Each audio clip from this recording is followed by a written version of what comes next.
बिहार और देश की महान जनता को मेरा सादर प्रणाम। कल मैं सुप्रीम कोर्ट की सुनवाई को बहुत गंभीरतापूर्वक सुन भी रहा था और देख भी रहा था। और जो SIR के मामले में सुनवाई चल रही है, सुप्रीम कोर्ट से मुझे पहले भी कोई उम्मीद नहीं थी और अब भी कोई उम्मीद नहीं है।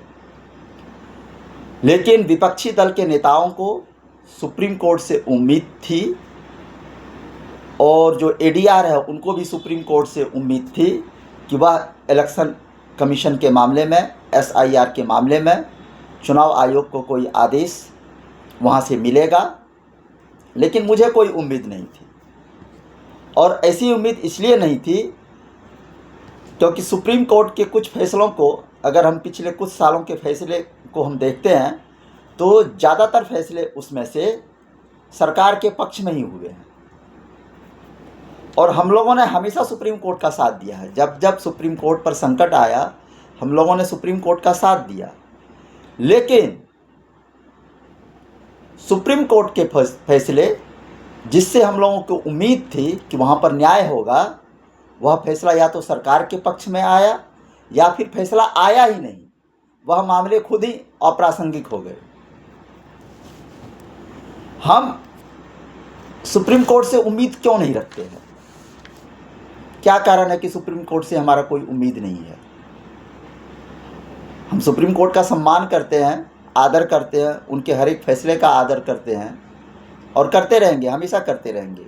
लेकिन उम्मीद नहीं है कि वहाँ से न्याय होगा, इस बात की उम्मीद नहीं है। और इसकी शुरुआत हुई सन 2018 में।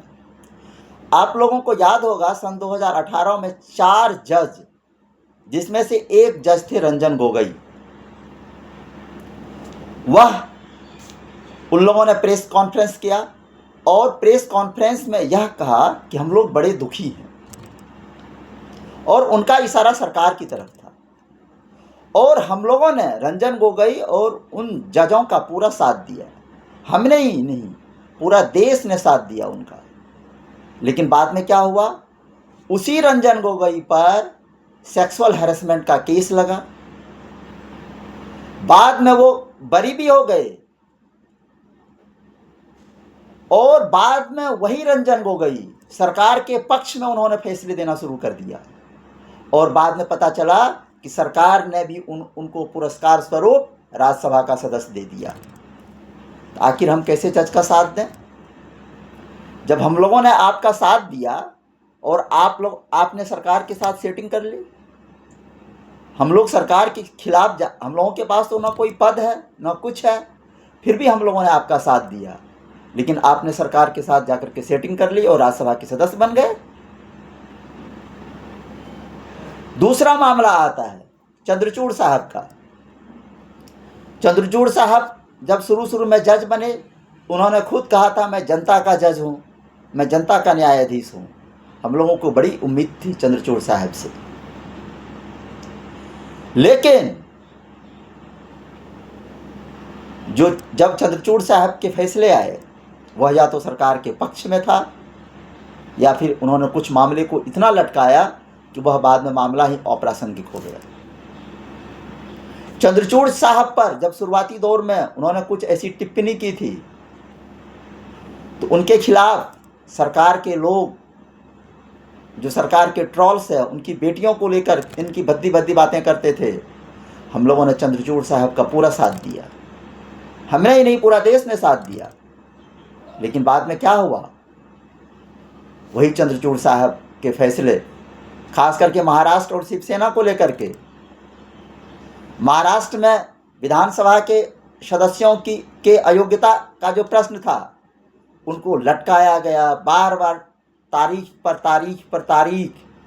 बाद में वहाँ विधानसभा चुनाव भी आ गया। वह मामला ही अप्रासंगिक हो गया। सबको पता था कि शिवसेना किसका है या नहीं है। वह शिवसेना के मामले में भी कोई ठोस फैसला नहीं दे पाए। तो इसलिए जब इस तरह के जज से कोई उम्मीद अब नहीं रहा, तो अब जो नए जज हैं SIR के मामले में जो सुनवाई कर रहे हैं, हमें तो कोई उम्मीद नहीं है। बिहार के या देश के विपक्षी दल के नेताओं को उम्मीद है तो वह अपनी उम्मीद को बनाए रखे, भगवान करे उनकी उम्मीद पूरी हो, लेकिन हमें कोई उम्मीद नहीं है कि वहाँ से कोई न्याय मिलेगा, क्योंकि साफ साफ दिख रहा है जो करोड़ों लोग बाहर रह रहे हैं उन्होंने गणना प्रपत्र भरा नहीं भरा, तो क्या उसकी वोटिंग राइट खत्म हो जाएगी?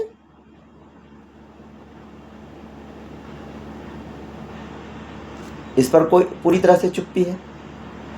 तो अभी जो होना चाहिए, विपक्षी दल को क्या करना चाहिए, जिन जिन लोगों ने वहां पर केस किया है, अपील दायर किया है, उन लोगों को अपील वापस लेना चाहिए,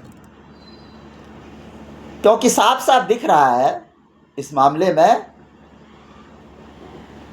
कि इस SIR को वैलिड करार दिया जाएगा। हम लोग SIR के विरोध में कभी भी नहीं रहे हैं, न पहले थे, न अब हैं और न भविष्य में रहेंगे। SIR होना चाहिए और ज़रूर होना चाहिए, लेकिन इसकी टाइमिंग गलत है। या तो आप विधानसभा चुनाव को टाल दो, लंबे समय तक आप 6 महीने साल भर तक कराओ SIR, ताकि सबको पूरा मौका मिले। जो बाहर लोग हैं, खास करके मेरा कंसर्न प्रवासी लोगों से है, गरीब लोगों से है, जिनके पास दस्तावेज नहीं है। जो बाहर के लोग हैं वह भी आकर के अपना नाम जुड़वा पाएंगे, और सरकार भी कोई ऐसा प्रावधान करेगी कि बाहर के लोग भी उसमें आकर के अपना नामांकन, अपना जो है गणना प्रपत्र भर सके उस जाकर के वहाँ पर। मैं SIR के खिलाफ कभी भी नहीं हूँ, लेकिन मेरा एक ही कंसर्न है टाइमिंग को लेकर के। आप इसमें टाइम दीजिए। मैं तो कह रहा हूँ पूरे देश में SIR होना चाहिए, लेकिन आप टाइम दीजिए। जो लोग बाहर हैं, जो लोग गरीब हैं, जो लोग अशिक्षित हैं, जिनके पास दस्तावेज नहीं है, ताकि वो अपने दस्तावेज इकट्ठा कर सके और पूरी तरह से तहकीकात हो सके। एक भी गलत नाम जुड़े नहीं, एक भी गलत नाम नहीं जुड़े और एक भी सही नाम छूटे नहीं, यह होना चाहिए। लोकतंत्र में जब आप मताधिकार ही ले लेंगे तो फिर लोगों के पास बचेगा क्या? गरीब लोगों के पास एक मत का ही अधिकार होता है, वह भी अगर आप छीन लेंगे तो फिर उनके पास बचेगा क्या? इसलिए मुझे सुप्रीम कोर्ट जो 12 या 13 अगस्त का जो फैसला है, मुझे उस फैसले से कोई उम्मीद नहीं है। हमें लगता है उस फैसले में यह होगा कि राशन कार्ड, आधार कार्ड और वोटर आई कार्ड को उसमें शामिल कर लिया जाएगा और SIR की प्रक्रिया ऐसी ही चलती रहेगी, और चुनाव आयोग को जो नाम काटना होगा वो काट देगा। चुनाव आयोग साफ साफ कहेगा कि आप लोगों ने गणना प्रपत्र भरा ही नहीं। जो लोग बाहर हैं, बेंगलोर, मुंबई, दिल्ली, अन्य जगहों पर रहते हैं, मैं तो यहाँ पर हजारों लोगों से हमने बात किया, सबने यही कहा हम लोग तो गए ही नहीं। फिर उन लोगों का वोटिंग राइट का क्या होगा?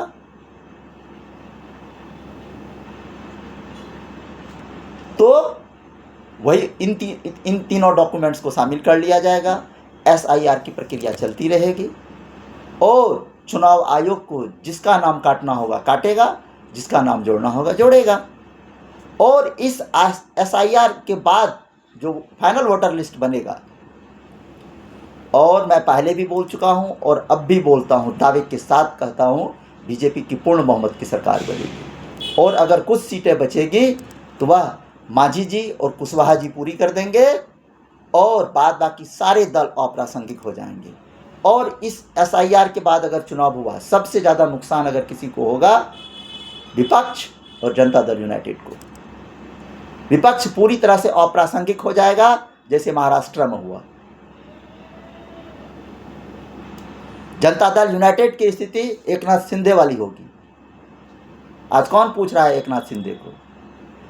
खैर, एकनाथ शिंदे को भी अपने कर्मों का फल मिला, क्योंकि हम जिस थाली में खाते हैं उसमें हमें कभी भी छेद नहीं करना चाहिए, चाहे हम जहां भी रहते हैं, उसके साथ कभी धोखा नहीं करना चाहिए। चाहे हमारे सामने अरबों खरबों और स्वर्ग का लालच क्यों नहीं हो, हम जिस थाली में खाते हैं उसमें छेद कतई नहीं करेंगे। लोगों के शब्दों का महत्व होना चाहिए, क्योंकि हम जिस देश में रहते हैं वह श्री राम का देश है, वह श्री कृष्ण का देश है। भगवान राम ने अपने वचनों के पालन के लिए अपना सर्वस्व न्यौछावर कर दिया, लेकिन अपने वचन का पालन किया। इसलिए मैं विपक्षी दल के नेताओं, कार्यकर्ताओं, जनता दल यूनाइटेड और जितने भी विपक्षी दल हैं, सबके नेताओं और कार्यकर्ताओं से विनम्र निवेदन करता हूं कि आप चुनाव का बहिष्कार कीजिए। अब एक ही रास्ता बचा है, शांतिपूर्वक जन आंदोलन। हिंसा नहीं, हिंसा करेंगे तो इनको राष्ट्रपति शासन लगाने का बहाना मिल जाएगा। इसलिए अब एक ही रास्ता बचा है, सुप्रीम कोर्ट से अपने केस को वापस लीजिए और शांतिपूर्वक जन आंदोलन प्रारंभ कीजिए। यही एक मात्र रास्ता बचा है, क्योंकि आपके पास खोने के लिए कुछ नहीं है। चुनाव आप वैसे ही हारेंगे। अगर इस SIR के बाद जो वोटर लिस्ट बनेगा और उस पर चुनाव हुआ तो आप पक्का हारेंगे, आपकी हार की गारंटी है। तो आप ऐसे चुनाव में जाना ही क्यों चाहते हैं जहां पर आपकी हार की गारंटी है? इसलिए अभी वक्त है, एक बार चुनाव हो गया आपके पास समय नहीं बचेगा। और मैं आपको दावे के साथ कहता हूं, अगर इस चुनाव में आप हार गए तो आपका अस्तित्व मिट जाएगा। यह चुनाव आपके अस्तित्व की रक्षा के लिए बहुत जरूरी है। इसलिए शांतिपूर्वक जन आंदोलन ही एकमात्र रास्ता है। और फिर मैं हाथ जोड़ करके विनती करता हूं, हिंसा नहीं, हिंसा नहीं। अगर आप हिंसा करेंगे तो इनको राष्ट्रपति शासन लगाने का मौका मिल जाएगा, और राष्ट्रपति शासन के बाद जो चुनाव होगा, क्योंकि मैं राष्ट्रपति शासन से बेहतर शासन श्री नीतीश कुमार जी के शासन को मानता हूं कि तब तक यही कंटिन्यू करें, क्योंकि इन पर तो थोड़ा सा मुझे भरोसा भी है, लेकिन राष्ट्रपति शासन पर बिल्कुल ही भरोसा नहीं है, क्योंकि राष्ट्रपति शासन की आड़ में वहां पर बीजेपी की सरकार चलेगी। इसलिए आप लोगों से विनम्र निवेदन है कि शांतिपूर्वक जन आंदोलन ही एकमात्र रास्ता है, और सभी विपक्षी दलों को चुनाव का बहिष्कार करना चाहिए। अब सोचना आपको है, अपने अस्तित्व को बचाना है या फिर अपने अस्तित्व को मिटाना है। जय हिंद, जय भारत।